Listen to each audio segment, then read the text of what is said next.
రాష్ట్ర వ్యాప్తంగా 95,235 ఇందిరమ్మ ఇండ్లను మంజూరు చేస్తూ ప్రభుత్వం ఉత్తర్వులు జారీ చేసింది. ఇందులో గ్రామీణ ప్రాంతాల్లో 57,141 ఇండ్లు, అర్బన్ ఏరియాల్లో 38,094 ఇండ్లకు అనుమతి ఇస్తున్నట్టు జీవో 6ను విడుదల చేసింది. ఇండ్ల నిర్మాణానికి హడ్కో నుంచి 3,000 కోట్లు అప్పు తీసుకునేందుకు హౌసింగ్ బోర్డుకు ప్రభుత్వం అనుమతిచ్చింది. రాష్ట్ర వ్యాప్తంగా 119 నియోజకవర్గాలుండగా తొలి దశలో ఒక్కో సెగ్మెంట్ కు 800 ఇండ్లు శాంక్షన్ చేసింది. ఇందిరమ్మ ఇండ్ల స్కీమ్ ను ఈ నెల 11న భద్రాచలం నియోజకవర్గం బూర్గంపహడ్లో నిర్వహించే బహిరంగ సభలో ప్రారంభించనున్నారు CM Revanth Reddy. Weak section housing లో భాగంగా కేంద్ర ప్రభుత్వానికి చెందిన హడ్కో అన్ని రాష్ట్రాల్లో ఇండ్ల నిర్మాణానికి రుణాలు ఇస్తుంటుంది.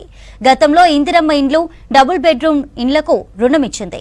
కాంగ్రెస్ ఎన్నికల సమయంలో ఇచ్చిన 6 గ్యారంటీల్లో భాగంగా ఇందిరమ్మ ఇండ్లు కట్టించనుంది. రాష్ట్ర వ్యాప్తంగా ప్రతి నియోజకవర్గానికి 3,005 ఇండ్లు కేటాయిస్తామని బడ్జెట్లో ప్రభుత్వం ప్రకటించింది.